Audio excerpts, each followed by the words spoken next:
નમસ્તે. અખિલ ભારતીય રાષ્ટ્રીય શૈક્ષિક મહાસંઘ ગુજરાત પ્રાંતની પ્રેરણાથી ગુજરાત પ્રાંતે જે કીધું છે એ મુજબ 18મી જૂનના રોજ ગુજરાત રાજ્યના દરેક જિલ્લામાં ટેટ સંદર્ભે ધરણા અને આવેદન આપવા માટે આંદોલનાત્મક કાર્યક્રમ માટે બનાસકાંઠા જિલ્લાના સૌ પ્રાથમિક શિક્ષક મિત્રોને હું વિનંતી કરું છું કે આવો આપણે બધા એક થઈને રાષ્ટ્રીય શૈક્ષિક મહાસંઘે આપેલા કાર્યક્રમને એક બુલંદ અવાજના ભાગરૂપે લઈ અને માનનીય જિલ્લા કલેક્ટર શ્રી બનાસકાંઠાના માધ્યમથી આપણા દેશના યશસ્વી વડાપ્રધાન સન્માનીય નરેન્દ્રભાઈ મોદી સુધી આપણો શિક્ષકોનો બુલંદ અવાજ પહોંચાડીએ.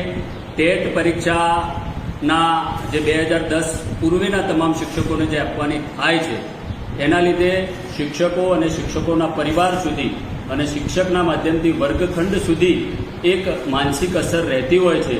તો આ ટેટ પરીક્ષા શિક્ષકોને ના આપવી પડે એ માટે દેશના પ્રધાનમંત્રી સુધી એક અવાજ પહોંચાડવા માટે રાષ્ટ્રીય શૈક્ષિક મહાસંઘે જે કાર્યક્રમ આપ્યો છે મિત્રો, એક જ દિવસે એટલે કે 18મી જૂનના રોજ આપણા ગુજરાત રાજ્યના તમામ જિલ્લાઓમાં એક જ તારીખે આ અવાજ આપણે સૌ શિક્ષક મિત્રો ભેગા મળીને માનનીય પ્રધાનમંત્રી સુધી પહોંચાડવાના છીએ.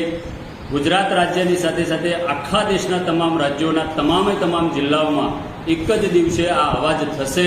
એટલે મિત્રો, આપણો અવાજ, શિક્ષકનો અવાજ એ સન્માનીય પ્રધાનમંત્રી ચોક્કસ સાંભળશે અને લોકસભામાં એનું યોગ્ય નિરાકરણ નિર્ણય આવી અને આપણને સૌને રાહતના સમાચાર મળશે.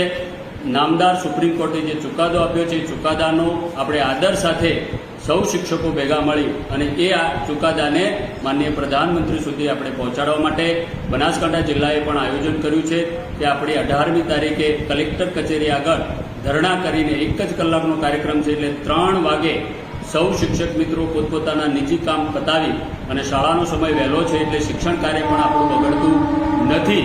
એટલે શિક્ષણ કાર્ય પર અસર પણ નથી થતી અને એક જ દિવસે 1 જ તારીખ એટલે 18મી જૂન 3 વાગે 1 કલાકનો કાર્યક્રમ છે.